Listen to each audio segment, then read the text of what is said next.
Ok, les personnes qui ont des animaux. Voici 10 signes alarmants qui indiquent que ton animal crie à l'aide. Tu as probablement entendu dire qu'avoir un animal augmente ta durée de vie. Et c'est absolument vrai. En fait, avoir un chien réduit les risques de souffrir d'une crise cardiaque de 3%. Ce qui pourrait sembler ridicule, mais cela représente 30 000 vies sauvées par an aux États-Unis uniquement.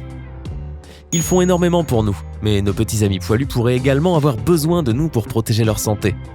Et étant donné qu'ils ne peuvent pas te dire quand quelque chose ne va pas, tu dois faire attention à tous les changements, même les plus anodins, dans leur comportement et immédiatement prendre les mesures nécessaires pour garder ton animal en bonne santé. Toux. Les chats et les chiens peuvent souffrir d'un trouble appelé toux du chenil. Cette condition ne demande aucun traitement spécial et disparaît généralement toute seule au bout de 2 semaines. Cependant, c'est extrêmement contagieux, alors si tu as d'autres animaux, tu devrais envisager de garder l'animal malade loin des autres. La toux du chenil peut être plus sérieuse chez les chiots, les chatons et les races à face plate, telles que les boxers, les bulldogs, les carlins, les pékinois, les chats persans, les Scottish Folds et les British Shorthairs. Et c'est parce que la forme de leur visage peut leur donner des difficultés pour respirer. Il y a également un bruit similaire à une toux que tu peux entendre de temps en temps chez les petites races de chiens et de chats. Ça s'appelle un éternuement inversé, et cela peut indiquer une légère irritation de la gorge. Généralement, ce trouble disparaît également tout seul. Mais une toux persistante ou un éternuement inversé qui dure pendant plus de 2 semaines n'est jamais quelque chose de normal. Cela pourrait être en relation avec une maladie cardiaque ou pulmonaire, une dirofilariose, une bronchite, une pneumonie ou un effondrement trachéal. Vomissement. Les chats et les chiens peuvent parfois vomir, même s'ils ne sont pas sérieusement malades. Et mon propre chien préfère le faire à 2h du matin, va savoir pourquoi. Il arrive parfois qu'ils mangent en excès ou trop vite, ou que quelque chose dans leur nourriture ne soit pas bien digéré par leur système, ou bien qu'ils aient couru et joué trop tôt après un repas. Cependant, les vomissements peuvent également provenir de maladies gastro-intestinales, de la pancréatite, d'une maladie rénale ou d'infections parasitaires. Les chats, et notamment les races très poilues, peuvent vomir une boule de poil de temps en temps. Mais si ton chat vomit plus d'une fois par semaine, tu devrais probablement l'emmener chez le vétérinaire. Les chiens vomissent occasionnellement s'ils ont mangé trop de graisse ou qu'ils ont fait les poubelles. Mais appelle le vétérinaire si ton chien vomit plusieurs fois dans la journée. Le sang dans les vomissements est un signe grave qui pourrait indiquer que ton animal a englouti un objet pointu qui irrite son estomac. Un ventre gonflé. Bien qu'un ventre distendu puisse simplement être le signe que ton animal a trop mangé, cela peut également indiquer un trouble digestif, une péritonite, un déséquilibre hormonal ou même une hémorragie interne. Un gonflement anormal non diagnostiqué de l'estomac pourrait potentiellement mettre la vie de ton animal en danger étant donné que cela rajoute de la pression supplémentaire sur la cage thoracique et que ton animal rencontre donc des difficultés pour respirer. Un ventre gonflé chez les chiens peut également être un symptôme d'une condition extrêmement dangereuse appelée volvulus gastrique. S'il n'est pas soigné, ce problème peut s'avérer être fatal pour un chien en quelques heures. C'est pourquoi il est souvent appelé la priorité de toutes les urgences. Cela arrive si la nourriture ou le gaz étire tellement le ventre du chien que cela arrête l'approvisionnement en sang vers l'estomac, en menant ainsi à des conséquences tragiques.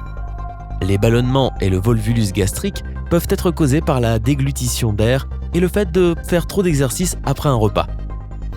Tu dois être extrêmement prudent si ton chien fait partie d'une grande race telle que les Saint-Bernard, Braque de Weimar ou Dog allemand. Mange dans une gamelle surélevée.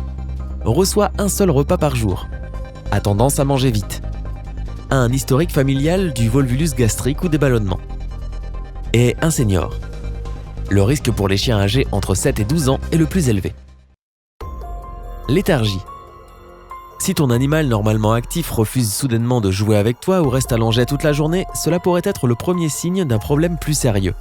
La faiblesse ou la léthargie chez les chats et les chiens accompagne généralement tout type d'infections et de maladies graves, telles que le diabète, l'hypoglycémie et l'anémie. Agitation anormale. Bien que l'agitation ne soit pas nécessairement un mauvais signe, cela pourrait être une manière pour ton animal de te dire qu'il ne se sent pas bien. Si ton chien ou ton chat est trop anxieux ou qu'il a l'air effrayé sans raison et qu'il est constamment en train de faire les 100 pas, de trembler ou de gémir, cela peut indiquer une série de problèmes de santé dont la gale, la maladie de Cushing ou des problèmes cardiaques. Cela pourrait être le résultat d'une consommation de chocolat qui, comme tu le sais, ne devrait jamais être donnée aux chats et aux chiens. Le chocolat est extrêmement toxique pour les animaux. Il peut causer une intoxication à la théobromine. Si tu penses que ton animal a peut-être consommé du chocolat, emmène-le immédiatement chez le vétérinaire. Perte de poids inexpliquée. Perdre un peu de poids ne devrait pas être une source d'inquiétude, d'autant plus si ton animal mange correctement. Mais si ton chien ou ton chat a perdu 10% de son poids normal, cela pourrait être un signe d'un problème grave, tel qu'un trouble métabolique, des problèmes au rein ou au foie, une maladie neuromusculaire ou un cancer. Beaucoup de personnes pensent que quand un chien ou un chat vieillit, il commence naturellement à perdre du poids. Mais les experts affirment que ce n'est tout simplement pas vrai. Maintenant, il est vrai que quand un animal vieillit, il devient bel et bien plus susceptible à des maladies qui peuvent provoquer une importante perte de poids. Mais le vieillissement ne peut pas être la raison pour une perte de poids, étant donné que ce n'est pas une maladie.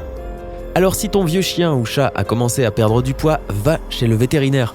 Ton animal est probablement malade. Léchage excessif. Il existe un nombre de problèmes médicaux qui peuvent se présenter chez les animaux à travers un léchage constant.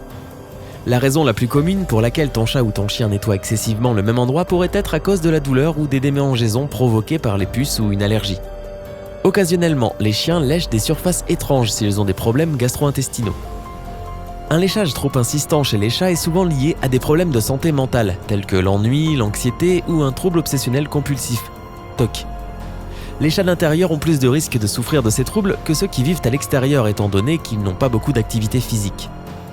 Les chats peuvent également stresser à cause de certains changements dans leur environnement, que ce soit un nouveau bébé dans la maison ou un nouvel animal. Uriner plus ou moins fréquemment. Si ton animal urine plus fréquemment que la norme, cela peut être un signe de diabète. Si c'est le cas, ton animal aura constamment soif.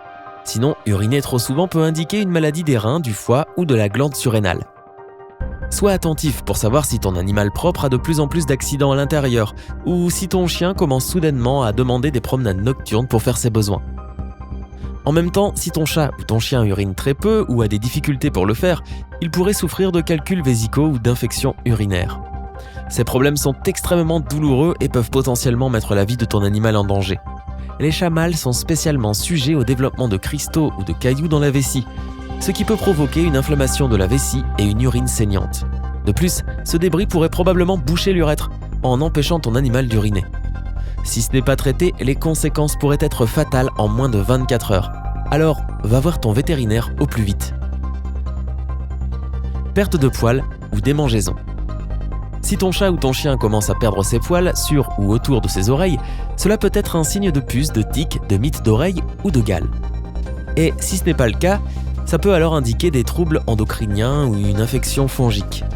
Si tu remarques que ton animal se gratte constamment les oreilles au point que les poils tombent, emmène-le immédiatement chez le vétérinaire. Les analyses en laboratoire détermineront si ce sont des problèmes parasitaires, hormonaux ou bien un type d'infection fongique. Manque d'appétit. Les chats et les chiens en bonne santé ne refuseront jamais un repas ou une friandise. Bien que le manque d'appétit soit un symptôme plutôt vague, tu devrais tirer la sonnette d'alarme si ton animal n'a pas touché à sa nourriture depuis plus de 24 heures. Dans ce cas, la meilleure chose à faire est de l'emmener chez le vétérinaire. Cela pourrait être un signe de stress, de douleur ou de fièvre. D'ailleurs, cette condition est plus dangereuse pour les chats que pour les chiens. Si un chat ne mange rien pendant plusieurs jours, il peut développer une maladie fatale appelée stéatose hépatique, qui génère une insuffisance hépatique et peut être constitutive de la mort lorsqu'elle n'est pas soignée. Et toi, connais-tu d'autres symptômes et signes auxquels tu dois faire attention chez les animaux ? Dis-nous dans les commentaires ci-dessous. N'oublie pas de t'abonner pour rester du côté sympa de la vie.